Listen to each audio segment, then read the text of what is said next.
Hello, everybody, and welcome to another episode of Pitch Jam Talks. I'm here with Sarah LeBoeuf. She's a freelance writer for publications like The Escapist, Games Radar, Mac Life, Playboy, and more. She's also a board member of Take This, the recent kind of charity organization focused on combating depression and anxiety in the geek culture sphere. Sarah, how are you today? I'm really great. Thank you for having me. Awesome. Well, hey, tell us a little bit about your path to becoming a games journalism writer, because I think that the the one consistent thing is that there is no consistency in becoming a games journalism writer. Everyone kind of has a semi-significant path that they took that no one else really experienced, right? Oh yeah, that's definitely true. And my journey is a little strange because I started with a full-time job at a company that no longer exists. That just, they posted it. I was living in Philadelphia at the time. They were about an hour outside of Philly. Posted an ad on Craigslist. I applied, sent some writing samples, and one thing led to another, and I started working there full time. Eventually, becoming the reviews editor, and it could have been something really great, but due to mismanagement and a number of other reasons, it was not. But I used my time there wisely. I made a lot of contacts. I made sure I was getting better all the time. And when that job was over, I was able to transition into freelancing, starting out with sites like PlayStation Lifestyle and Game Zone because I knew some of the people who worked there, and then moving on to Games Radar. And I think my biggest break came in 2011 when on the last day of registration for E3, I got an email from Steve Butts, who was then the editor-in-chief of The Escapist, asking if I wanted to join the Escapist team for E3 that year. And, I obviously my answer was yes. Let me clear my entire schedule for June. Let's do this. And through that began my relationship with the Escapist. That I shared a room with Susan Arendt, who's a mentor and a very good friend of mine now, and I've met a lot of wonderful people through that. So from there, I was better able to establish myself and feel more comfortable pitching for bigger outlets. Awesome. It kind of sounds like you had a really positive experience, kind of, at least a mostly positive experience, kind of going forward. You got lucky with the one kind of job offer, but what were some of the tougher lessons that you kind of learned along the way that maybe still kind of characterize how you approach your job or your freelance writing? A few things, people, when I first started out, some people just did not take my job seriously. Like, my parents thought it was just hilarious. They thought it wasn't a real job. They didn't understand what I did. And I got that a lot, like, oh, it must be nice to just play video games all day. And it's like, well, thanks, but it's really not. And I work really hard, so it's a little tough to have your efforts dismissed like that. I think if you don't have good editors, it's very hard to learn. You have to kind of seek out that constructive criticism elsewhere. And I think, when I started out, I was pretty young. I was 24 or 25, and I previously was managing GameStop and had dealt with harassment on a daily basis. So I was, kind of thick-skinned and over it. But the approach I took was, when people call me names on the internet, I should just like laugh about it. And when other people complain about being called names on the internet, I'll tell them to just get over it. And I really wish I hadn't taken that response. I wish I had, fought back against it at a younger age, but I just didn't understand like how deep it went and how bad it would get. So in relation to kind of like improving your skills as a writer or just as a kind of like a content producer, I think everyone kind of agrees that like their first pieces of content they would like never want to look at again because they're sure that they're like awful. But what uh, what kind of lessons or kind of tricks did you pull along from your various experiences that kind of helped you turn your writing into something much more professional or much more entertaining in a sense as you went along and grew into a better games journalist? I think and you're right, like I never want to read any of my early stuff ever again. I would prefer, I'm glad that website no longer exists, so it's just gone forever. I'm sure it's terrible.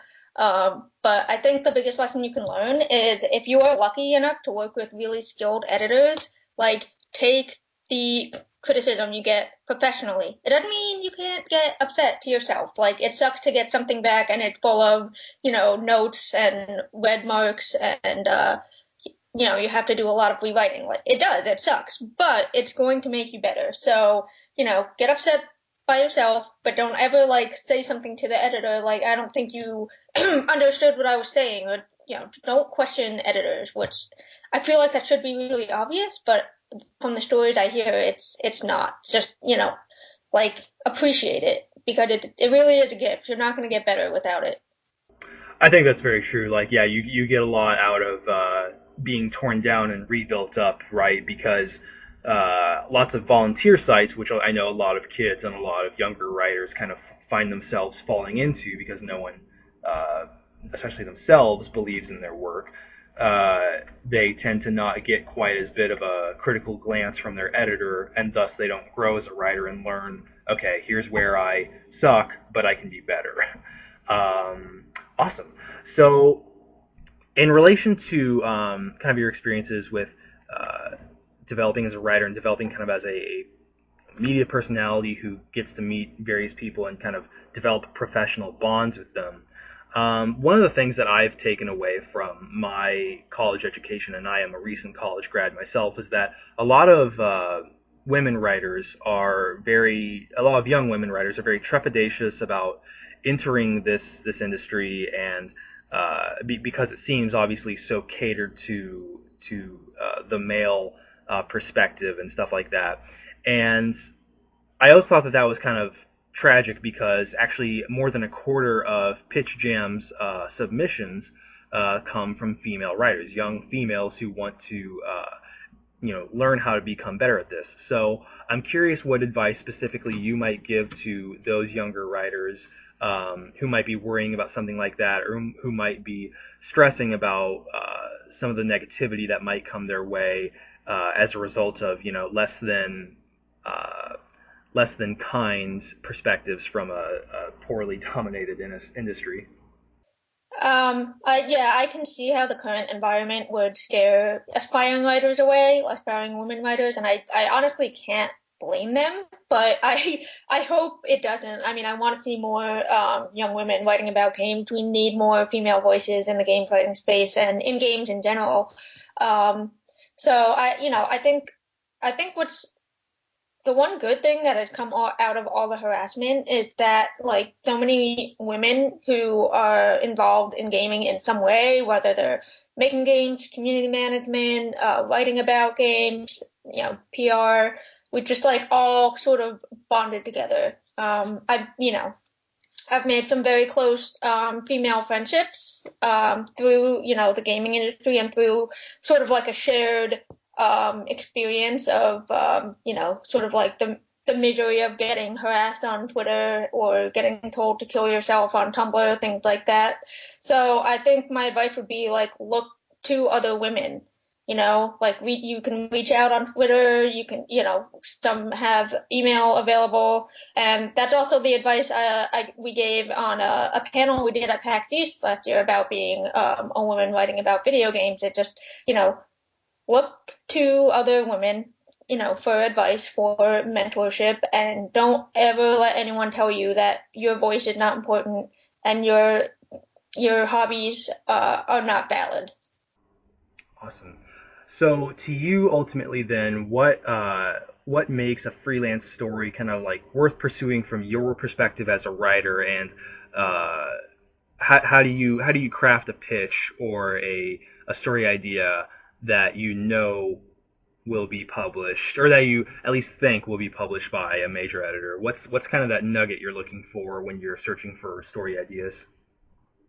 It's different for every writer because everyone has different perspective and different things they like to look for. And also, pitching never really gets less scary. I still I send things off and then I second guess myself. Like I never really know, but I've learned to just live with the feeling of sometimes this is just not going to go through. It's just going to get rejected. And I think that fear kept me away from pitching to unfamiliar outlets for a long time because I was just so afraid of getting rejected that I didn't even want to try. And then Kelly Sue DeConnick of Marvel said something really inspiring on a panel on New York Comic Con, which was basically like, you have to start right now. You may not do it right at first, but it doesn't matter. You have to start, and that really kind of stuck with me. So I think when crafting a pitch, the first thing to do is make sure it's not something that's been written about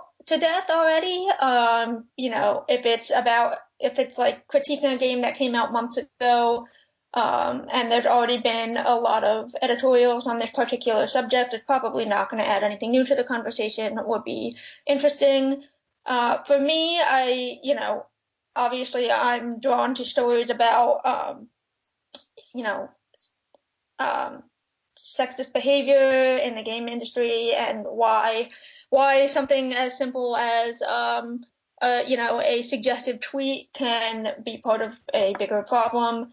I like to do sometimes just fun things like lists if I can come up with an angle that hadn't been explored before. I'm really just looking for things that haven't been done a lot. And sometimes they just come to me, like I just get an idea or it comes up in conversation and then I think, oh, this could make an article. I should pitch this to someone. And then, you obviously have to understand who you're pitching to.